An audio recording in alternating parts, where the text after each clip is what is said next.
74,000 years ago, the eruption of a supervolcano destroyed almost the entire human race and had a significant impact on the climate.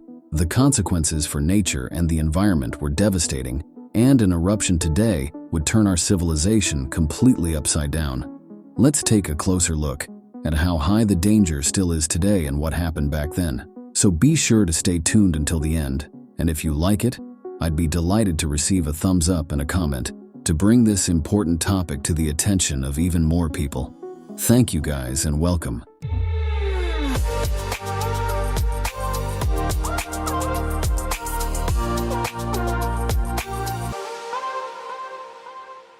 Volcanoes are among the most fascinating formations our planet has to offer. Molten rock, gases, and particles from the Earth's interior come to the surface and offer tourists from all over the world a unique Instagram experience.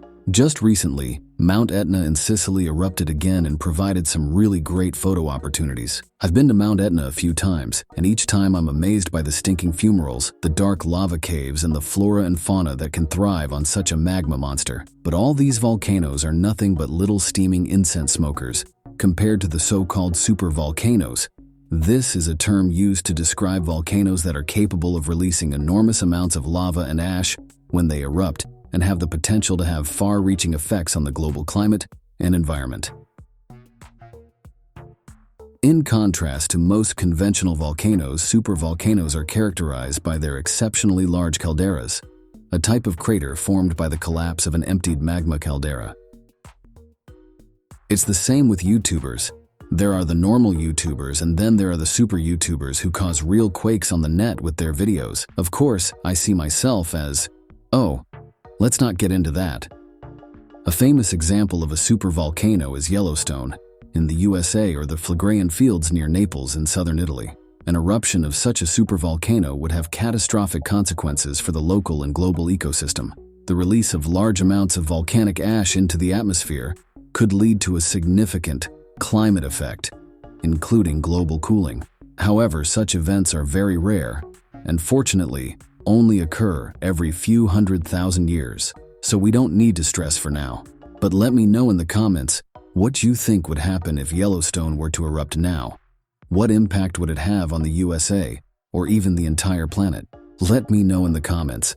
Another supervolcano is the Toba Volcano on Sumatra, which changed the world with its eruption half an eternity ago. The eruption from over 70,000 years ago is probably the largest eruption on Earth in the last 2 million years. The recent eruption of Mount Etna was just a small earthly burp. Researchers estimate that around 2,800 cubic kilometers of volcanic material were thrown into the air during Toba, and up to 2,000 megatons of sulfur dioxide were released into the stratosphere. But I can already hear some of you sighing. Dude, what are we supposed to do with numbers like that? Okay, so to give you an idea of how much volume 2,800 cubic kilometers is, you can take a look at Lake Constance. It has a volume of just 48 cubic kilometers. So we would need around 58 Lake Constance to get the amount of material that the Toba volcano ejected into the atmosphere back then.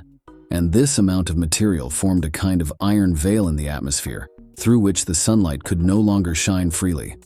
As a result, less sunlight and heat reached the Earth. This cooled the Earth's climate by up to 3.5 degrees for several years, resulting in a volcanic winter. Winter is coming. But the fact is that it didn't get as bad as in Westeros, and the little bit of winter didn't drive humanity to extinction back then, as researchers found out. And the fact that I'm standing here now kind of proves it. The cooling of a few degrees back then did not lead to the extinction of the entire species. Quite unlike today, when just one snowflake brings all local transportation to a standstill. But there were other factors that were far more dramatic than the cooling. One truly devastating consequence for the environment and life concerned at the ozone layer. Sergei Osipov from the Max Planck Institute for Chemistry and Mines and his colleagues have discovered how the eruption of a supervolcano could have affected our ozone layer. And the findings are frightening, to say the least. A quick reminder, the ozone layer is a region in the Earth's atmosphere that contains ozone in higher concentrations than in other parts of the atmosphere. It extends about 10 to 50 kilometers above the Earth's surface in the stratosphere. This layer plays a crucial role in protecting life on Earth by absorbing much of the sun's harmful ultraviolet radiation. So basically, the ozone layer is to the Earth as sunscreen is to the skin. And as we know, it's important to always apply sunscreen in the summer, people, even if I unfortunately never stick to this rule. Anyway, the ozone layer absorbs most of the sun's shortwave UV radiation, especially the dangerous UVB and UVC rays. This prevents this radiation from reaching the Earth's surface, which is crucial for life on Earth. UV radiation can cause skin cancer and other health problems in humans as well as damage to animals and plants. The ozone layer helps to minimize these risks by providing protection. Thank you, dear ozone layer. However, during a huge eruption of a volcano, a small problem occurs in these layers, as Osipov explains. In order to produce ozone from the oxygen in the atmosphere, photons have to break the O2 bond. But when a volcano releases large quantities of sulfur dioxide, this eruption cloud blocks the sunlight. This impairs ozone formation, creates an ozone hole, and increases UV pollution. The researchers wanted to know what the ozone layer might have looked like after the Toba catastrophe, and used an Earth system model from the Goddard Institute for Space Studies to investigate the extent to which the eruption might have demolished the ozone layer.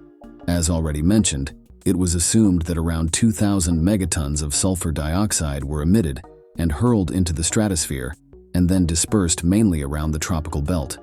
And the result of this simulation is truly frightening.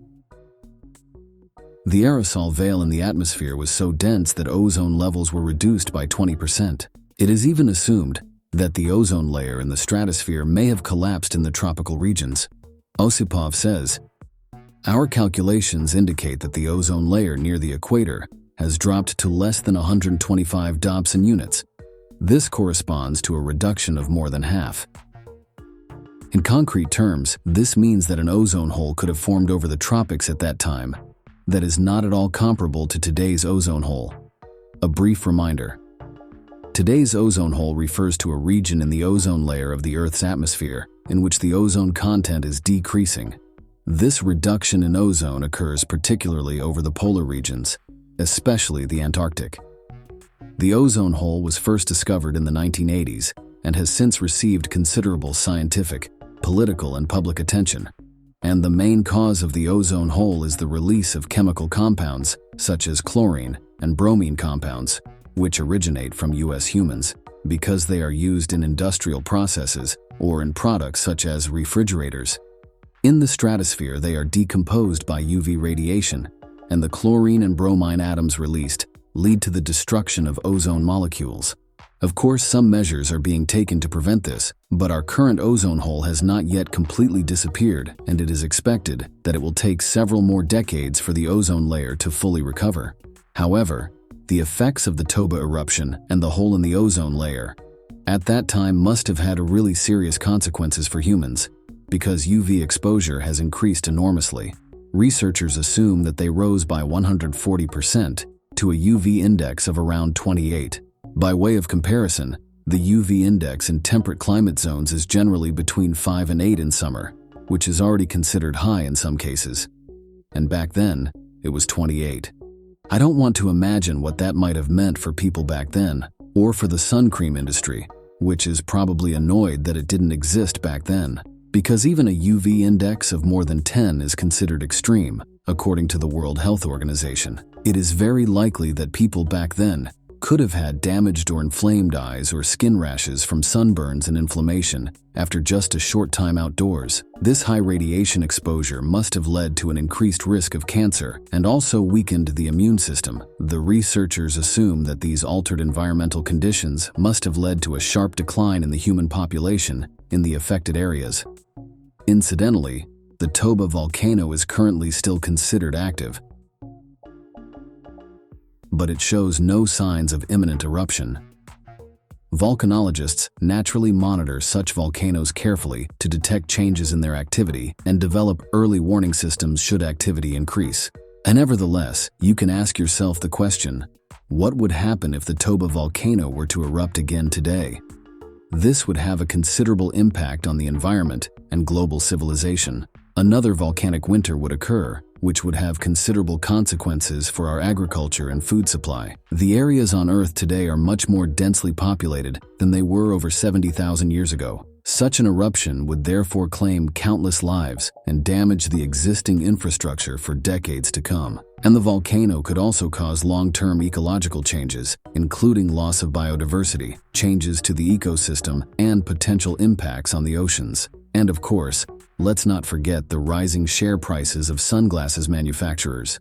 This would actually make a good James Bond plot. A villain causes the Toba volcano to erupt and has bought the shares of sunglasses companies beforehand. That doesn't sound so exciting after all. If you still haven't had enough of volcanoes, let's travel to the Phlegraean fields together. The supervolcano near Naples is bubbling over, and the authorities are already thinking about evacuation plans. I am currently in Naples to produce a 90-minute documentary for you, and to clarify with experts on site how high the danger of an eruption is. My crowdfunding campaign is still running, and you can take part. Equipment for a documentary like this is really cheap, and I would be delighted if you could take part. You'll get great rewards in return, including every supporter being named in the credits of the documentary. The top supporters will even be mentioned by name in the documentary at the end. Of course, all backers will also see the documentary in advance. You can find the crowdfunding in the pinned comment. Thanks, guys. And that's very good timing, because a secret document has recently emerged that shows that the danger of an outbreak is much greater than expected. Oh dear, you can find out all about it in the video. It's a very exciting topic. And as always, you can support me with a purchase in the online store, otherwise I'll see you in the next video. Take care, guys.